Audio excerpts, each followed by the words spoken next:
Everybody has a dream. Then you finish school, move away from home, and suddenly... Let's give it a shot. It's time to put that dream to the test. I wonder how long it'll be before they admit we're adults. For 8 young people, that time has come. That feels great. Let's do it in about an hour, okay? Share their dreams. Share their place. Melrose Place. Coming Wednesday, July.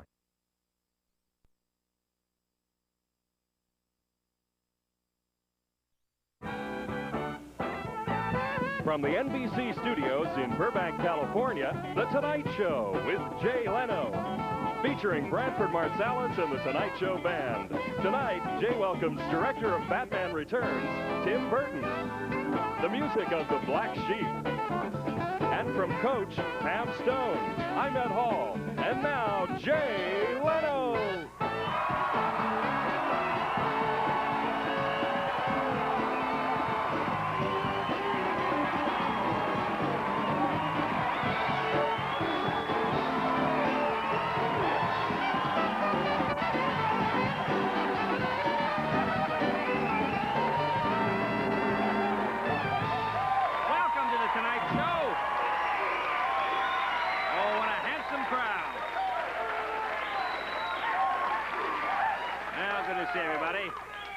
Well, let's start with gossip. Gossip is always good.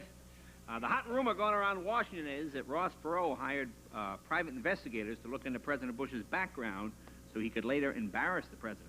That's what he said. That's what they said. They said he wants to embarrass the president. Please. I mean, Bush has been in office for 4 years. He's got no economic plan. He has a vice president who can't spell potato. He threw up on the Japanese prime minister. What's Perot going to find that's more embarrassing than that?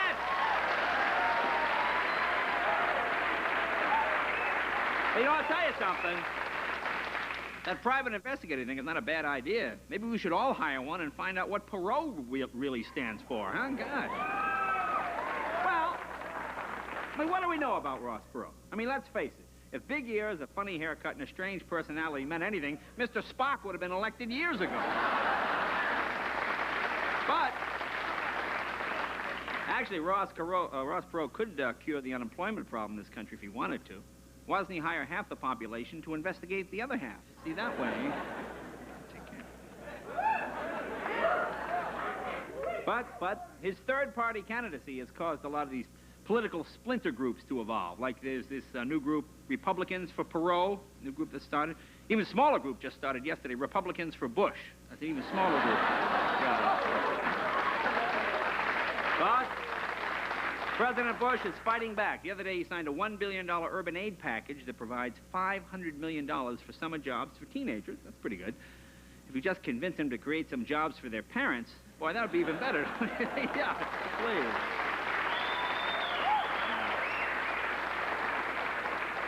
And in New York City, the man they call the Dapper Don, John Gotti, was sentenced to life in prison for racketeering. You know, one brave soul up there. Really as long as the camera's not on him, huh? Yeah. Guy goes... Well, you know, Gotti always claimed he was nothing but a plumber. But, you know, you gotta look at his lifestyle. I mean, really, the guy rode around in expensive chauffeur-driven limousines, wore $1,500 suits, gave $100 tips to the busboys. Maybe he really was a plumber, huh? There's a chance.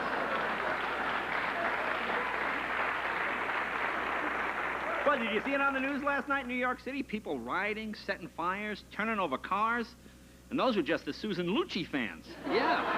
Boy, very mad. Very mad.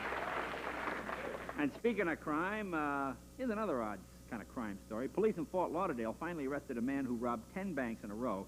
He was known as the Stinky Bandit. Did you hear about this guy? They called him that because he gave off such an offensive body odor. In fact, he smelled so bad, his cellmate, who had carved a gun out of a bar of soap, carved it back into a bar of soap again. Just give it a go. Yeah.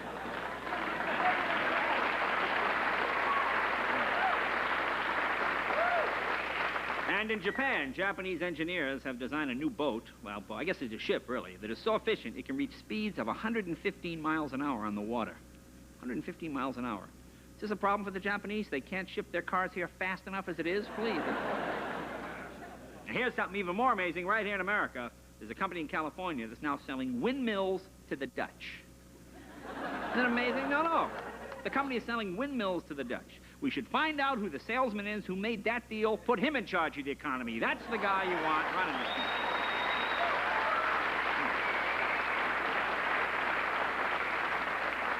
American culture spreading all over the globe. In Pompeii, they're opening McDonald's now at the base of the Mount Vesuvius volcano.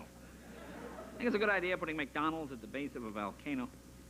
So get your McDLT, it'll be hot on one side, molten on the other now. It's probably where they get the filling for those apple pies, actually. And here's something kind of sad. The world's oldest zoo, the London Zoo, is closing down because of lack of business. Well, you know times are rough when even the animals are losing their jobs. Please, what's that all about? Speaking of losing their jobs, well, this is the hot gossipy story around Hollywood this week. Fox TV fired its president, Stephen Chow, because they said he exhibited poor taste. Poor taste? This is the Fox network, huh? Isn't that why the guy got hired in the first place? Please, what are you doing?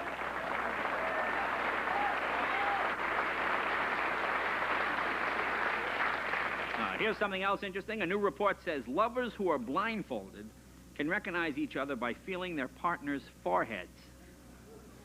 It's a good thing, huh? Pretty soon that's going to be safe sex as we know it, huh? Boy, that's about all you're going to get. But here's another breakthrough. A company in Tokyo has developed a system of attaching false teeth by putting magnets in your gums, and the magnets hold your teeth in.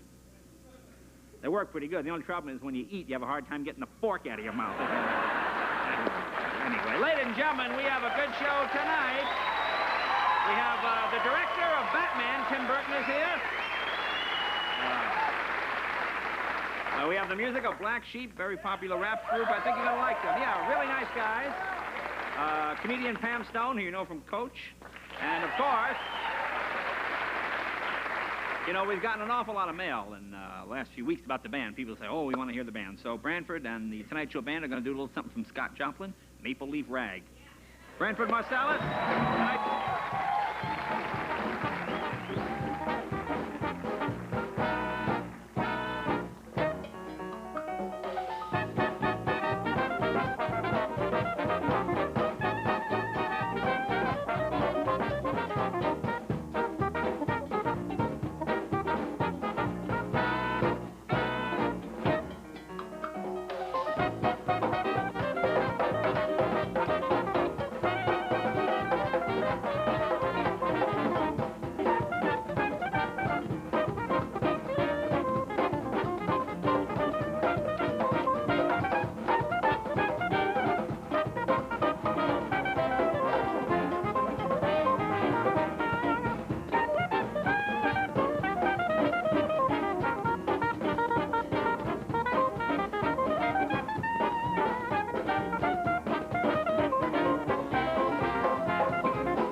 Every time I come over here, they play one of those goofy songs. The minute you leave, they go to the lamest music possible. Man, it's a nice tune, actually. Lalo Schifrin wrote it. That was great. Terrific. Yeah, that was great. Great song. Good job, guys. Now, you know, this is getting strange. You know, people, it's Branford Marsalis, right? I mean, Right. It's a very simple name. Now, I got a letter from a woman, Charlotte DeJager. She lives in Ohio. She says, Dear Jay, please don't let Brandon see this. I feel there may be a little sibling rivalry between him and his brother. And there's a picture of, this was in the Cincinnati Post. Get a shot, right here? Oh, right here. Okay, there we go. Can you get on there? There I am with, can you get it even tighter? Jay Leno and Winton. Can you read that? Is that possible? No? All right, well, you can't get in there anyway. People seem to get It's Brantford. Hey, man, I give up. What are you supposed to do? Change your name. I said, well, maybe, you know what I mean? I'll quit playing jazz. I'll come and play on a show like this, you know, high visibility, and they still call me Brandon, Bradley, you, the guy. Hey, you, I know you. Hey, it's really cool, though. You know, we don't worry about it that much. That's all right. We're used to it. It's spelled right on the check. That's right. That's right. When you have strange names, you get used to that kind of stuff. When you can show Whitten your check is big. Oh, I wouldn't say that. No? So, Now, how's your son? You went back to New York for Father's Day. How old is your son now, 5 or 6? he's 6.5, yeah. Oh, okay. You have a good time? Oh, yeah. We had a great time. He was, like, jumping off of everything. We did that at a jumping age, yeah? He started jumping at about 2, so I guess, I don't know when it's supposed to end. He's 6.5. I figure he'd probably be jumping when he's 15, jumping off of ladders and buildings. Good. I mean, it's cool with me. It's just like, Mom's, you know, she freaks out. Yeah. Teresa goes crazy. No! Like my mom was the same way. Yeah? You know what I mean? We'd stand on, like, you know, a 4.5-foot shiffer robe, and she'd be, no, stop, he's gonna kill himself. And my father'd be like, what? What? He's just jumping, you know, we jump, split our heads open. There were 6 of you, so that's right. Plenty more. 6 boys. 6 boys. 6 boys. How was your dad? Did you send him a Father's Day gift? Oh, yeah, I did. I sent him a real nice gift, man. What'd you get him? I sent him a nice blow-up doll, you know, with no card. You mean one of those inflatable party doll things? Yeah, one of those things, you know. Now, I would think your mom would tend to frown. She didn't know it was for me until just now, so I guess you don't really know. But now, what is your? I know your dad is a pretty straight guy. Now, what does he say? He's a real straight guy. But I mean, it's the only way that you can get him in that. What is that called? The ride-sharing thing? Oh, you mean the carpool lane? Yeah, the carpool lane. I got him into the carpool lane. With the Then you blow up the inflatable doll and she rides. He rides in the car. He gets in the carpool lane, so he doesn't have to sit in that traffic. You know? Oh, good. It's a useful tool. Good. Little tip from the Earth Summit. You should use it on your Father's Day thing. Oh yeah, next there time. you go. Do it, Well, thanks for the bit. Okay, No Brantford Marsalis. We'll be right back right after this. Director Tim Burton after this.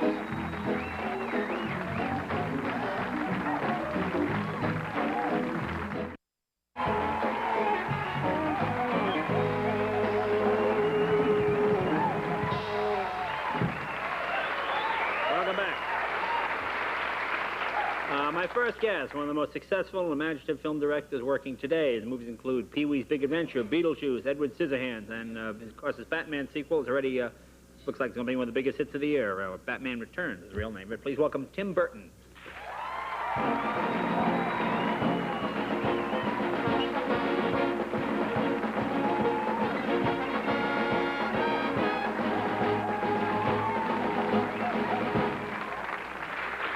So apparently you don't do wardrobe for your films. I guess you leave that part to somebody else. Yeah. I get attached to things.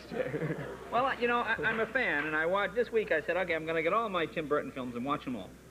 And I saw them all again, and tell me if this is a theme that seems to run through. All the characters, Pee-wee, even Batman, they seem to be sort of schizophrenic characters. They seem to be... No. Isn't everybody, in a way? I mean, that's why I like them all, really. Yeah? Yeah, I mean, I've always been attracted to characters that have splits and that, you know, are doing things for reasons that they are not quite integrated with and don't feel quite together. I guess that's because that's the way I feel most of the time. Yeah. So it's just things I can relate to. Well, I don't sense that, for example, when you see... Oh, let's take a movie like Superman or something like that. None of your characters, even Edward Scissorhands, any of those, they don't seem to have any superpowers. They don't seem to be people that can win, you know... screwed up people. Screwed up people. That's their superpowers. That's what attracts you to them? Is that...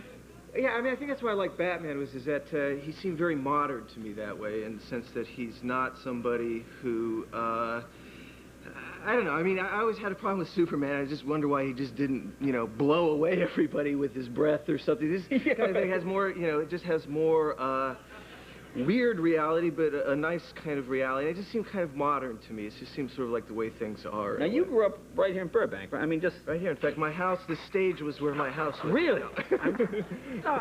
Well, this is another area. When even in the first Batman, this one, too, seems more... I hate to say Dickensian, but it is like a Charles Dickens. When I look at it, I see these sort of, a lot of the Gothic. I see the bridge. Well, I grew up, you know, in Burbank, and I grew up sort of watching all these Edgar Allan Poe movies and stuff, and I always very much related to them. And I I don't know, there was always images in my own life which sort of seemed to mirror those kind of stories. Like, for instance, I had this bedroom with these two really nice windows, big windows looking out over the yard, and for some reason my parents walled it up and gave me this little slit window. It reminded me of these stories. I can't imagine why. Well, Wait, no, back up. I mean, again, parents do not normally wall their children into the bedroom. Well, they gave me a little slit. No. Well, why would they wall up the window? I should ask. I don't know. I don't know. Were there bars in the slit? No, it was just, I don't know, perhaps it was for, I really don't know. I should ask them, I guess. But there, you know, we live sort of near the Burbank Airport over there, and we'd get these, they would come down so low. I mean, in fact, when we were kids, we would play this game where we would actually count how long it took the exhaust to reach us from the planes. And so those kind of things, and these like tremor-like. No, this is explaining a lot. Things, you know,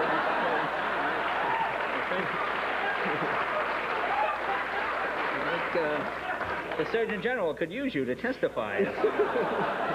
Well, now, you know, you see, what I find interesting is that you said that you were influenced by these films. I mean, it seems like people like yourself, what are you, like 33, right? I mean, there's a whole generation of filmmakers who are influenced by other films more so than by the books. Like, my wife is a Dickens fan. Yes. I like Dickens. When I look at, like, the Penguin, he looks like a Dickensian character. He's got the big coat, and he walks with that sort. And Mr. Cobblepot. Those are all English-sounding names. Yeah, I mean, I was always liked Dickens, that world and stuff, the Victorian. I don't know. Again, I always make my own sort of strange links with Burbank and those kind of places. I don't know, just because it's sort of Victorian in terms of its temperament or so. I don't know exactly. Polyester, kind of, that kind of... they didn't have it back in those days, but there's, I don't know, there's some links to it. I know what you're saying. There's a cross-cultural. It's almost my wife grew up here. When I take her back to Boston, I mean, people are amazed here to see a house built as long ago as 1948. People go, oh, 1948. When you come from Boston, you see things built in, you know, 1600s, 1700s. So when the two sort of clash... There's an austere quality that, growing up here, that I always sort of liken to that kind of Victorian temperament, where everything was very rigid and not a lot of emotion or feeling coming through. Yeah. And so I think that I just saw those links in that way. Okay, when we come back, we'll talk a little bit, and we'll show a clip from the movie Batman Returns, Tim Burton. Jay and Tim will be right back.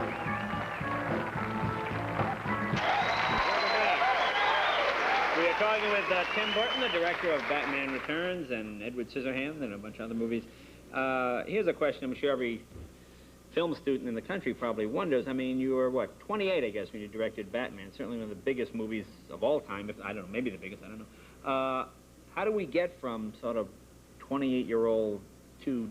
I mean, how do you get handed a $60 million project, especially it's a kind of wearing these business clothes? of sociopaths, so it's like, and you can come into this whole thing, and you actually feel very lucky all of the time, because nobody seems to know what they're doing, and there's all this sort of...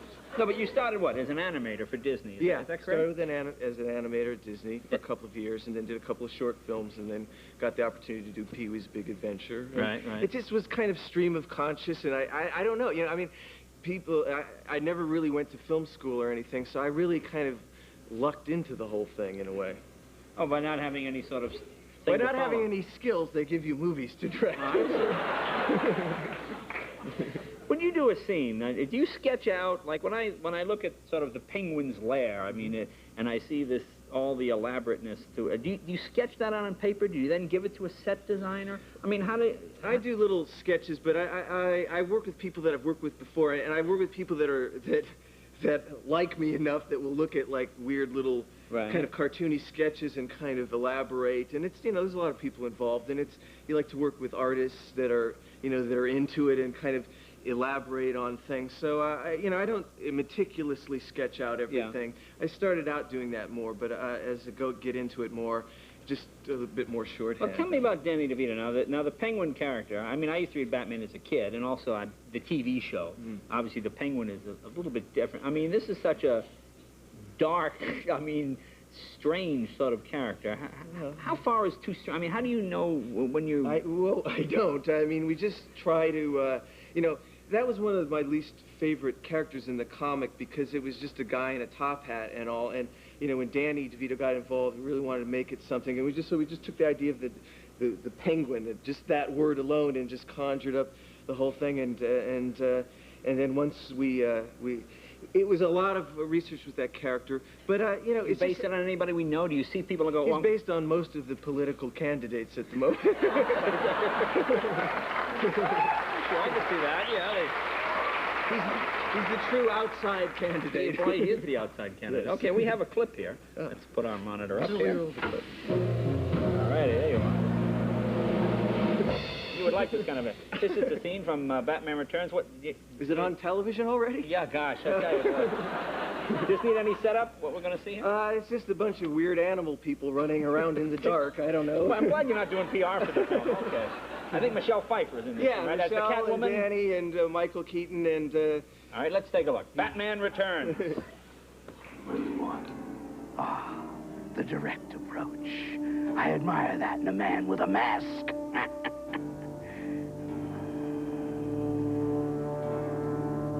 You don't really think you'll win, do you? Things change.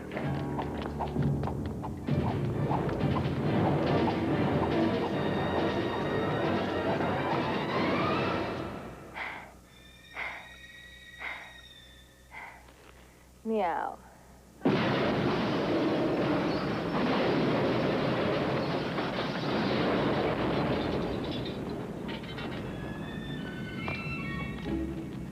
I saw her first.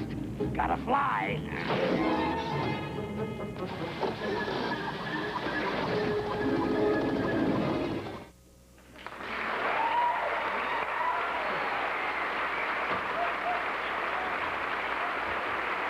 Although we didn't see any of the real penguins in this clip. I mean, there are like hundreds of penguins attacking and marching. We had all sorts of techniques known to man with penguins. Do they listen better than actors? Or? Well, you know, fish. We used fish to get them. We cooled down the stage. We took very good care of them, and they're very beautiful creatures, really. Yeah. Now, you think, I know you said the last Batman. Oh, no, it's not going to be another sequel. Well, this isn't really a sequel. I think you could see this without knowing the think first that one. There's so much placed on sequels and what people think about them and stuff, you know, and it's like, you know, you look at a Fellini movie or something, and he kind of does the same themes and stuff, and although you wouldn't call it Satyricon 2 or something like that, it's like this is... I just felt like, well, you know, these new characters, Penguin and Catwoman, that they just had enough different life to make it something else, you know, and it was interesting enough, and with Danny and Michelle and Christopher Walken and all these people and stuff. Walken was great. He's the greatest. He's a wonderful villain. They're all great. So all those people and...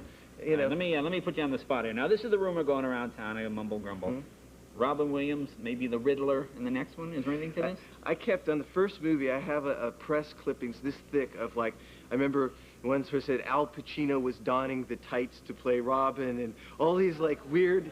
Like, just complete... I don't know where this stuff comes from. They're fun to do. I know, it's fun. Well, you know, maybe I'll just take all that stuff. Fun to do. Well, you did a terrific job. Thank you. Terrific job. It's an amazing visual... Well, thank you. I hate a visual feast. That sounds stupid, but it's really unbelievable if you go see it. It's Batman Returns, director Tim Burton. Thank you. Thanks, Jim. Nice to meet you.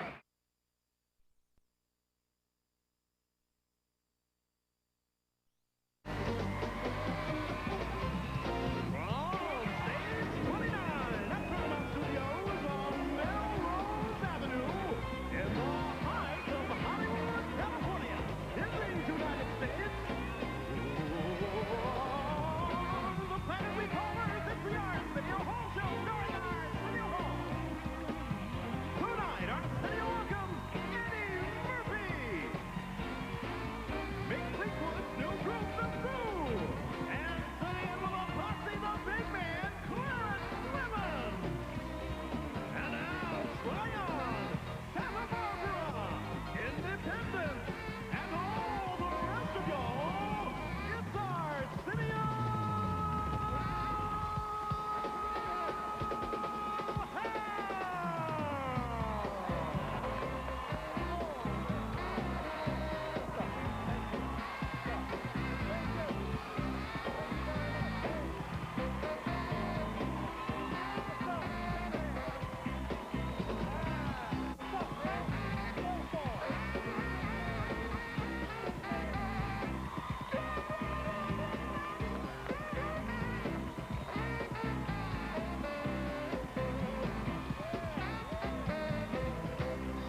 And that group over there, those are fans of the big man.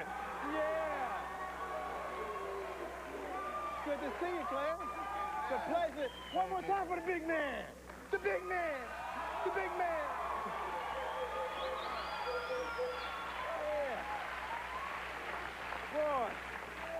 Boy. Welcome to the Arsenio Hall Show. I'm your host, Arsenio Hall. A lot of you probably remember me as Isaac on the Love Boat. Remember? Yeah, now you remember. See, remember? Hey, before I get started, are you all sick of the news and this earthquake stuff? Yeah, I mean, it's over. The earthquake is over, and the anchor people just keep telling us about it and showing us that bowling alley, you know, where the tin pin didn't go down or something. I'm sick of it. I'm tired of it. And you know what they do is they scare us, because my lady last night, and you probably find yourselves or relatives doing this, every noise, you think it's an earthquake now, right? You know, it's like, aftershock. No, it's a truck, damn it. Oh, okay. Thought it was aftershock, you know. It's like, shut the refrigerator. Oh! I almost said, oh.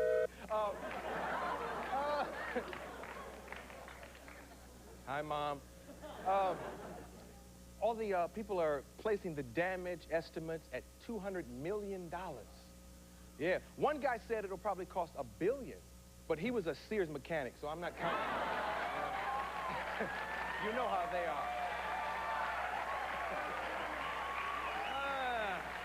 Yeah. There goes my Sears commercials. You know what's really weird about this whole thing? My property got messed up real bad. And this morning, I woke up and looked out of my window, and Edward James Olmos was painting and cleaning up my yard. I said, oh, that's annoying, Edward. Go, go. No sweeping here, go. Have you all been following our dream team? The USA basketball team? They are so bad. I mean, they've been kicking butt, and Michael only had to put his tongue out once. You know, one time. Boy, it looks so easy. The starting lineup, because I went up to Portland, it was Jordan. Portland! Ah! Ah! Portland!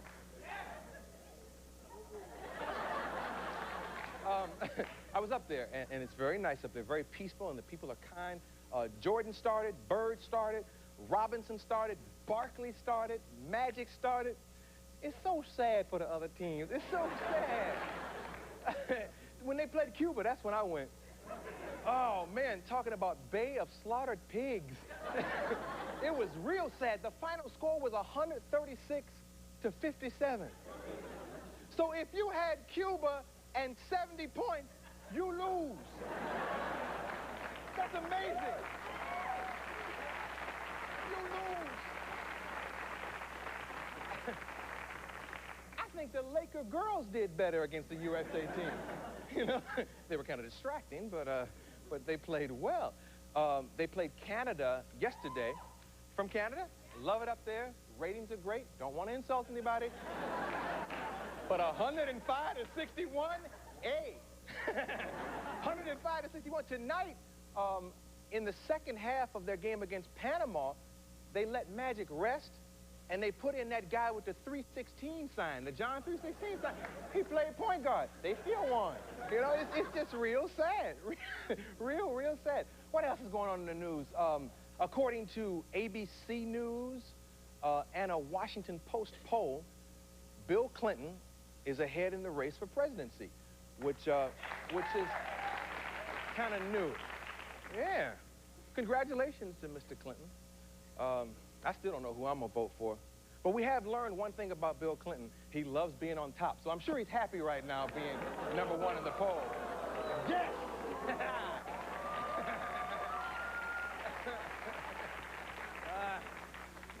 Got that punchline from Jennifer Flowers. Oh, here's something interesting. In the new issue of Spy magazine, right on the cover, they say the #1 reason not to vote for George Bush is he cheats on his wife, Barbara. Have you seen Spy magazine yet? Yeah, they say that's the #1 reason. And here, this is the woman they say George cheated with right here. Yeah. Yeah, y'all thinking what I'm thinking, right? Why her? I don't get it. If I had the choice between her and Barbara, I would stay with Barbara. Why her? Bush can do better than this. He has his own country. If he gonna mess around, you know, you out in the clubs and everything, that's a hellified rap to have when you in a club. Imagine, you know, some guys, they get it by having like a Porsche keychain or something, right? George can say, got my own country. You know, I mean, that's a hellified rap. And instead of a Porsche keychain, you can show him like the keys to the Air Force One or something. I don't understand what the deal is with this. See, this is one of the reasons why our country is messed up. We've got to get him back to doing it with Barbara and stop doing it to her and us.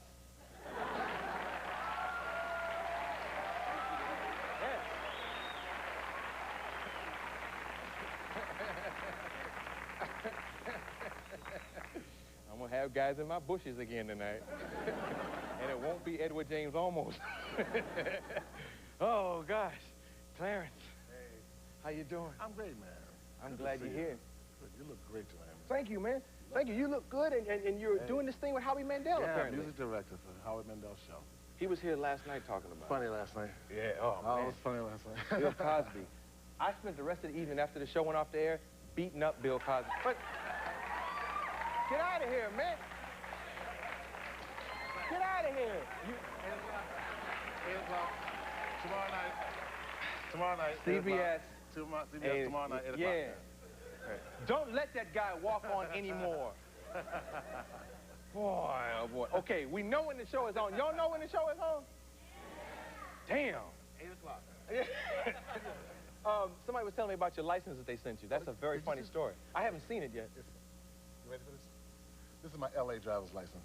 This is wrong. It says Clarence Clemens. They sent this to you in the mail? This is it. Can you show that to me?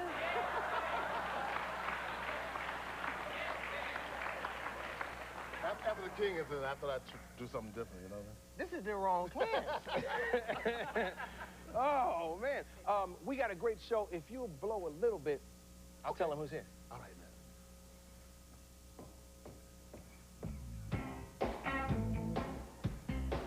Oh, yeah. Yeah. Mama Wolf. Huh.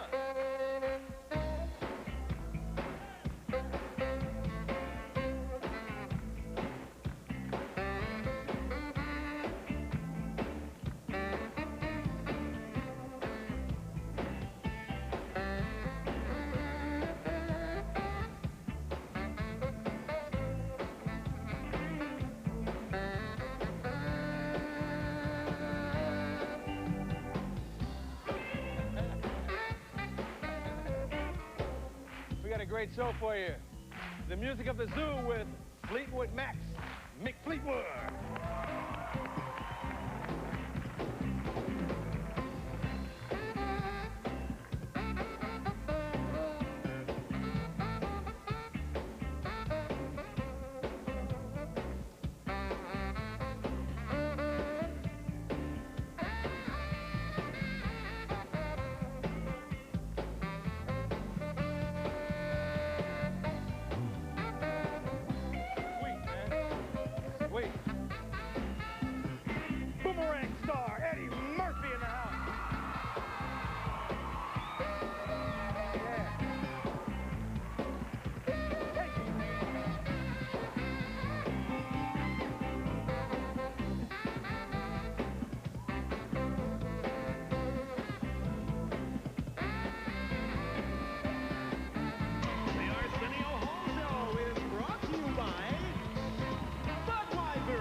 Tomorrow night, Chubb Rock, yeah, from the new hit series, Jack's Place, Hal Linden will be here, and Olympic gold medalist Carl Lewis. Also, is Whoopi still coming?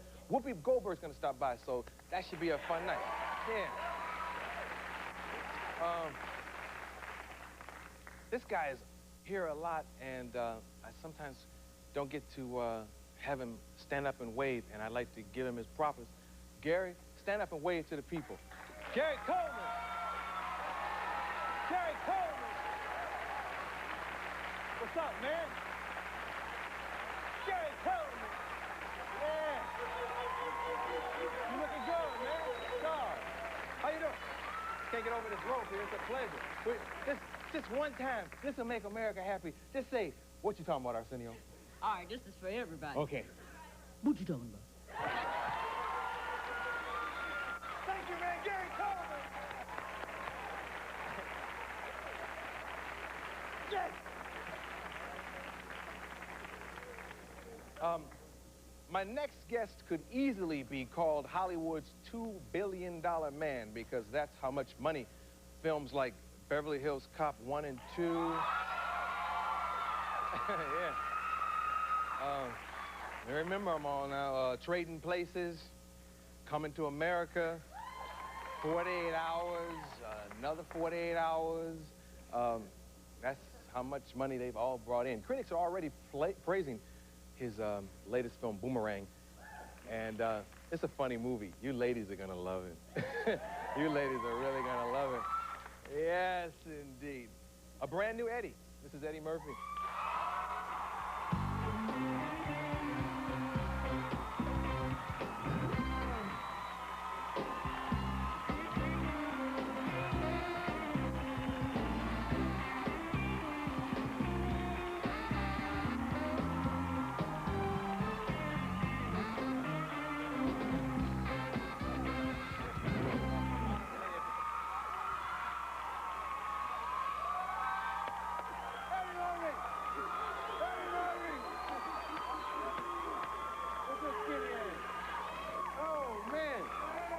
Okay, now, every place...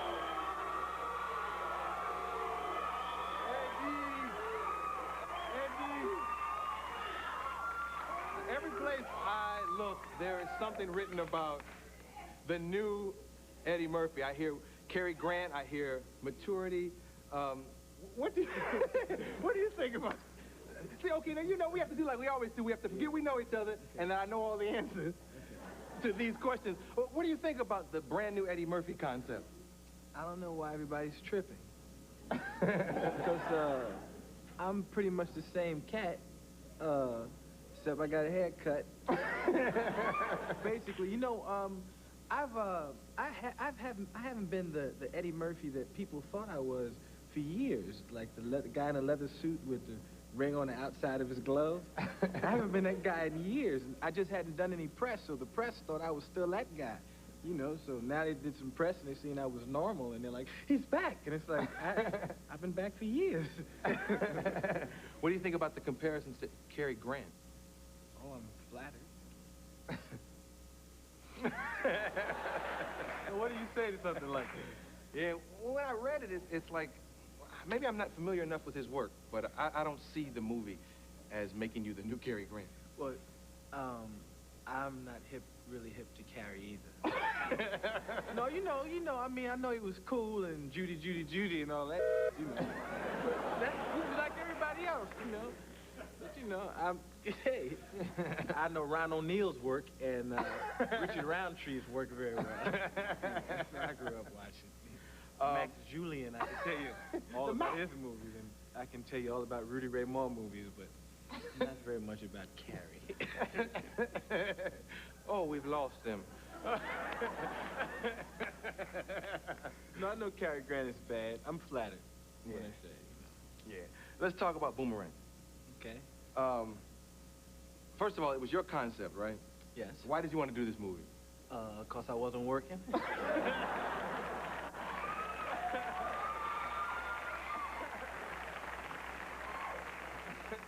Good answer, good answer, man. I watched the movie, and I love Halle Berry in the movie.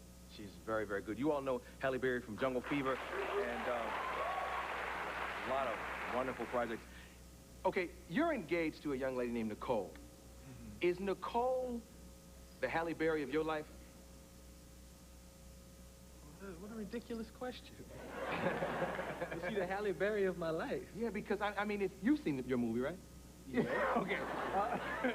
Now, I you got know... a real close look at it. Now, you know how Hallie affects you in this movie. You are a man who has searched for a long time for that special woman. Did Nicole do for you what Hallie did for you in the movie? Yo, man, why are you asking me these bug questions? Okay. Why you tripping? I knew he was going to do this. Why are you asking? No. Because, hey, man, everybody knows. See, it's stupid to sit up here and try to do an interview, because they know that we hang out.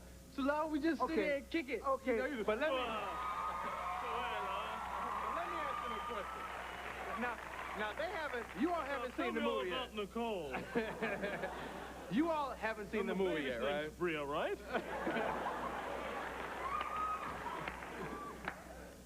Okay.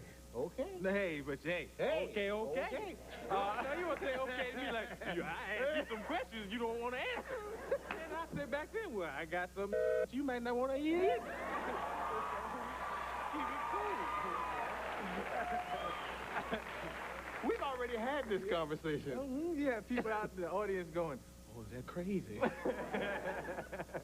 No, but aren't you all interested in Nicole and the magic that she brought to this man's life that kind of settled him down? Yes.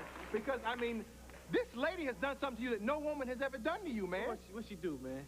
First of all, you got a bracelet like Bill Cosby and got an N on it, and I know the N is for Nicole. Bill Cosby has never rocked anything this funky. What are you talking about?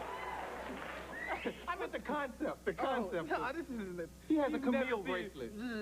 Just can't rock it. You can't. Oh, no, don't even work with that. I was with you the night you met her, man. What was it about her that was so special? I mean, what, or did you know that night that this was the one? The one? Because I read you're going to get married. Yeah. How did you know, and when did you say this is the one? Well, we hung out for a while, and after a while I said, I guess this is the one. But it wasn't, you know, like she whipped out, some magic dust and threw that on me. And shing! Oh, baby. As ridiculous as it sounds, we've seen people do that. But anyway, moving right along. To me, whip some magic dust on me? Hey, we've known some crazy people. But never thrown no magic dust. Yeah, they had some orange peels. Yeah, you know what happened? Nah, he's talking about, because we knew this sister, right? Tried to put, like, one of those voodoo joints on me. Tried, like where they say this thing, had the crystals and be chanting, here they are, I'm gonna get out of here, Yo, check it. It was working for a little while. I was really tripping. But yeah. I went through the same kind of thing. Remember? Yeah, I was in Vegas. did too. You know how you went to This girl. Wait, no, you might tell the part I don't want to talk about. I'm not gonna say nobody's name. Okay. This girl, right? She had Arsenio, right? She had this. He thought that she helped him get this show, and he found like a chicken bone in his pocket one day, with a feather on it, And she would be like in the room, right? And a fly come in the room, and he tried to kill a fly. She said, "Don't kill it." Yeah, That's my friend. That happened at dinner that time. Yeah. That's my friend that died 5 years ago. And I'm like, that's a fly, bitch. That's not your friend. And you're embarrassing me in front of mine. We got to take a commercial, and then we'll come back and talk about... And talk about Nicole. No. And what made you settle down? We'll be right back, Sandy. Get out of here. Come, kick it.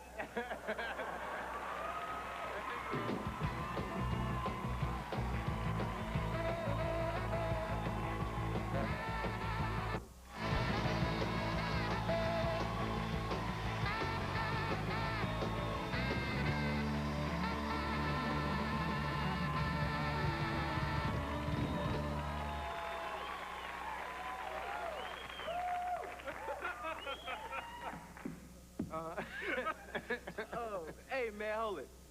Freeze the show. Freeze it. Yeah. Okay, freeze. I've been gigging for about 15 years, and I've never met Gary Coleman, and he's over there. Gary, please come over and give me a pound, brother.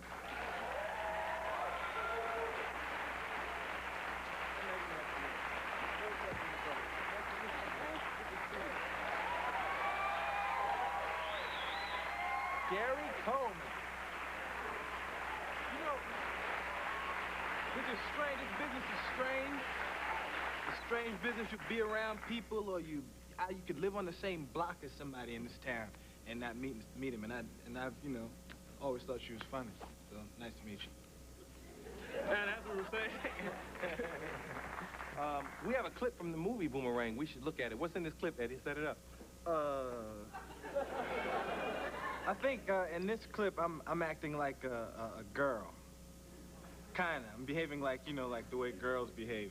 Coquettish. Well, I'm being coquettish.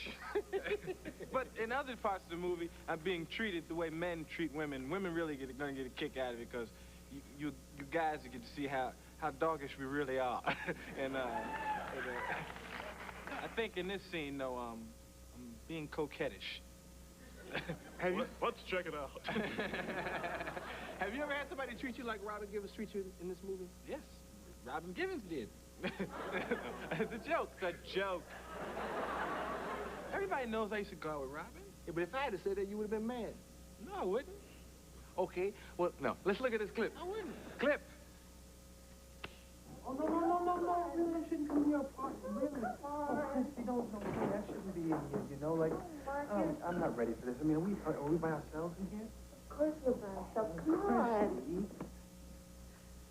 Marcus, spend the night. Oh, Christy, no, it's just too soon. I can't.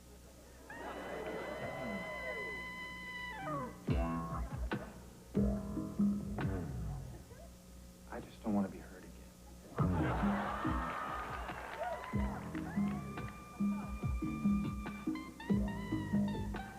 I won't hurt you. Please, Jack.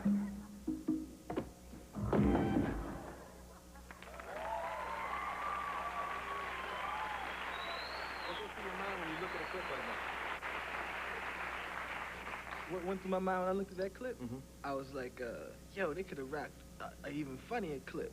That's what I thought. That's a funny clip, but there was a different clip that I wish y'all would have shown. I don't think y'all have it. The clip I wanted to show, I think that's a funny clip. Funniest clip in the movie is the male orgasm that everybody's writing about, where your toe gets erect and shoots up in the air.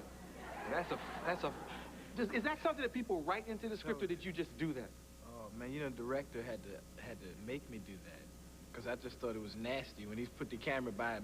You know, a man's foot with a camera by it. Yeah. Make your toes curl. I was like, it's horrible. You gonna blow my foot up 40 feet wide, a big nasty crusty foot? The Hudlin brothers directed and produced this. They did a good job. Yeah, really good job. Did you get people that came to you and said, they've done House Party, they aren't ready for a budget like this and a huge movie like this? Nah, nobody was tripping like that. Nobody said anything like that to me. Mm-hmm. It just kind of worked out perfect, because I had dug their stuff, because I saw a student movie Reggie did called Cold Waves a long time ago, and I liked them back then. And when I saw House Party, I really liked them. And the type of film that Boomerang was, I knew he'd be perfect for it, you know. I never even tripped on what else he had done. The guy that did Beverly Hills Cop, he'd only directed one movie before him. Mm-hmm. And what's the next film? A movie called Distinguished Gentleman. What is that about? I play a grifter who gets elected to Congress, and like a crooked congressman. Because I'm getting older, and I gotta do older things now. No, but it's kind of funny, though. Do you think about getting older a lot? Because I keep reading about the significance of 30 years of age. Yeah, I guess so. Because you're kind of like, you're not old, but you're not young either. You're just kind of just sitting around like this. Because if you go around, you know, the young people, like if I watch Club MTV, I feel very old, you know. But if I go like to out, I feel, you know, around older people, I feel like, you know, lost. So that's why I be with you all the time. Let's take a commercial. We'll come right back with Eddie Murphy.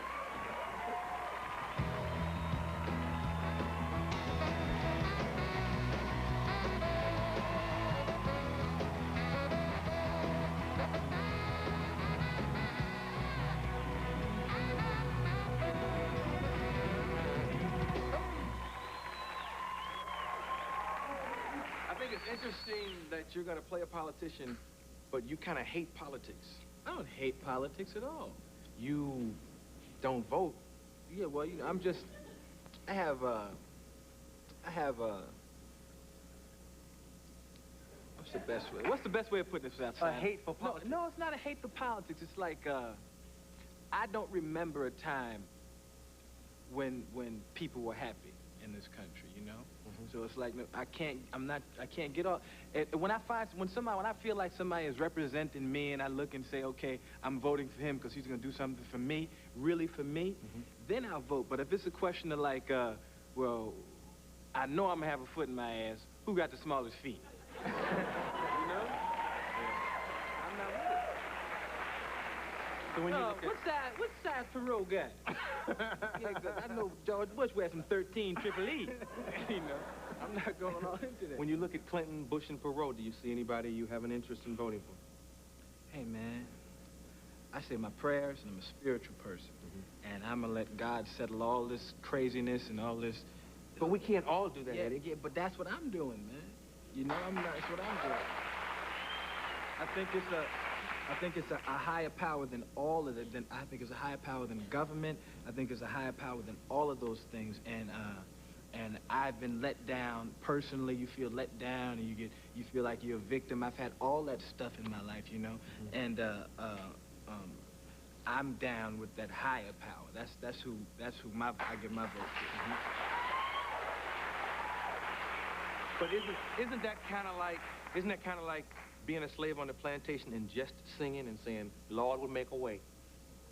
How you figure? Just sing. And like, Lord will make a way instead of whipping some ass or voting. But what's that going to accomplish by whipping some ass and voting? It will accomplish more than just praying. I think prayer must be accompanied by some kind of action. Oh, but see, that's if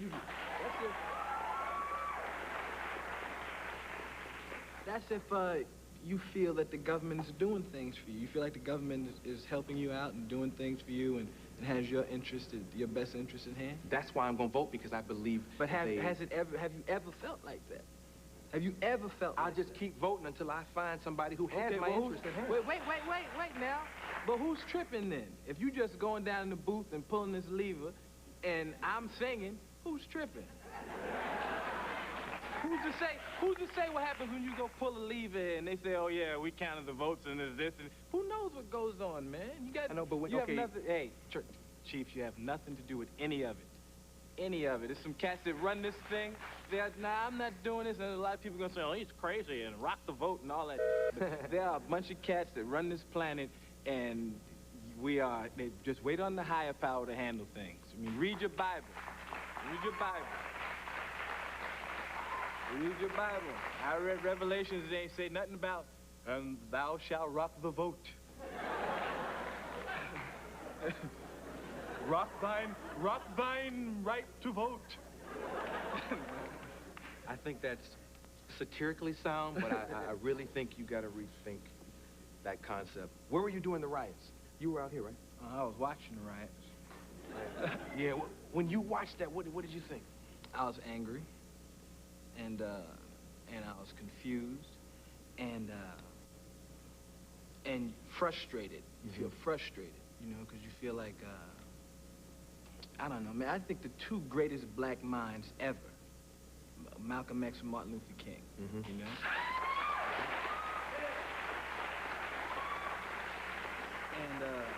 And those brothers passed away, and racism is as prevalent in society now as it's ever been. It's covert now. It's even worse because you don't even know who's who. And we've moved this far.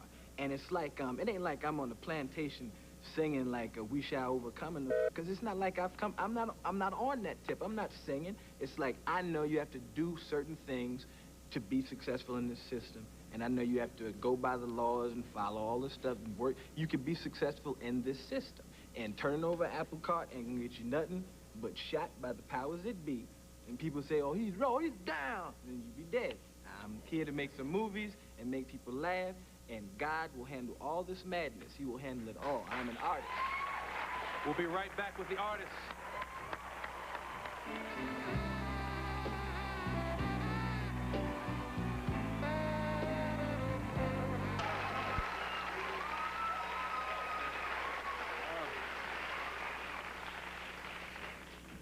when you're Eddie Murphy, movie star, rich, successful man, does racism still affect you directly? Absolutely. Absolutely. Absolutely. You know, man, nothing changes.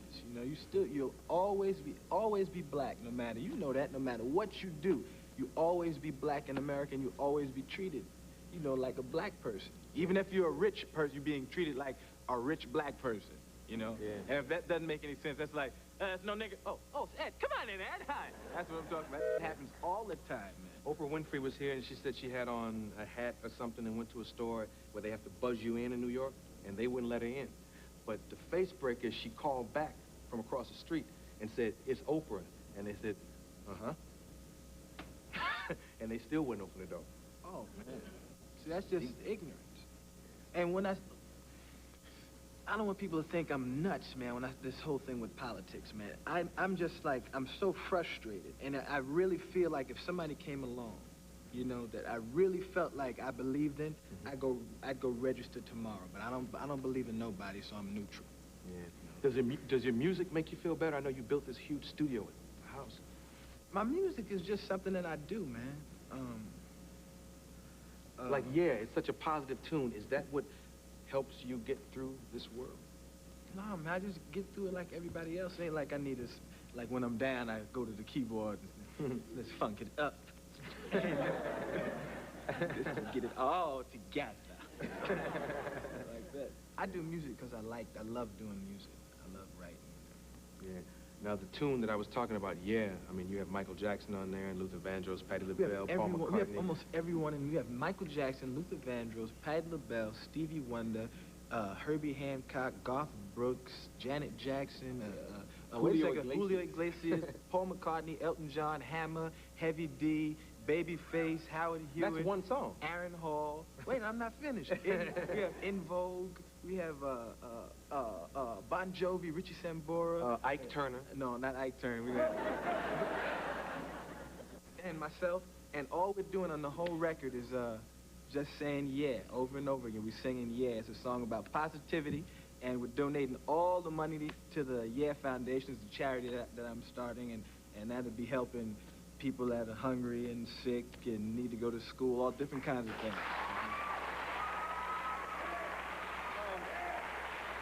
Everybody, because I care about my fellow man, and I want to help, and I want to do all that stuff. And I'm going to still do that, and I'm going to still give to all that, but I'm not voting. Okay. Everybody knows you as this funny guy. Do you think people will accept your music? It's good stuff, but I don't know if people can forget that you're a comedian. And I don't want people to forget that I'm a comedian, because I'm a comedian, and I'm a musician, and I'm an actor. I'm an artist. What happens with most artists is what you do when you first come out is you nurture the talent that most artists can do a bunch of different things, and you'll nurture the talent that people recognize first. I know you used to be a magician, and I used to have ventriloquist dummy and all kinds of anything to get some attention. And when somebody said, "Oh, you funny," I started nurturing the comedy. But I had a band back then when I was 15, so I've been gigging for so long. But I got famous for doing comedy, so people were saying you're a comedian, and I didn't. God bless you. I didn't. I was kind of in the closet about my musical ambitions, you know? So when I went into doing music, the record companies were dealing with me like, well, he's just a comedian that's tripping, you know? So let's put other producers with him. I had these other producers doing my music, and my music was whack, you know? And I would have my own stuff saying, yo, this is bad. So I just went and woodshedded and wrote my own stuff, and had all these people collaborate with me. I worked with people like Larry Graham and Ernie Isley on a bunch of stuff, and we got this whole different sound. It's called psychedelic soul is what we call it. We spell soul with a P, and it's very funky. And and you got to go out and check it out, because it's a different kind of thing, I think. You'll see. Cool. The movie opens tomorrow night, right? Hope so. Yeah. Yeah, I think so. Yeah, it is. Tomorrow. It's a real good movie. Time Magazine, Newsweek, everybody is on your jock this time, and that must be new. Everybody's on my jock this time? Yeah, all the reviewers, man, they're into you, and that's good. Go check him out. This is Eddie Murphy.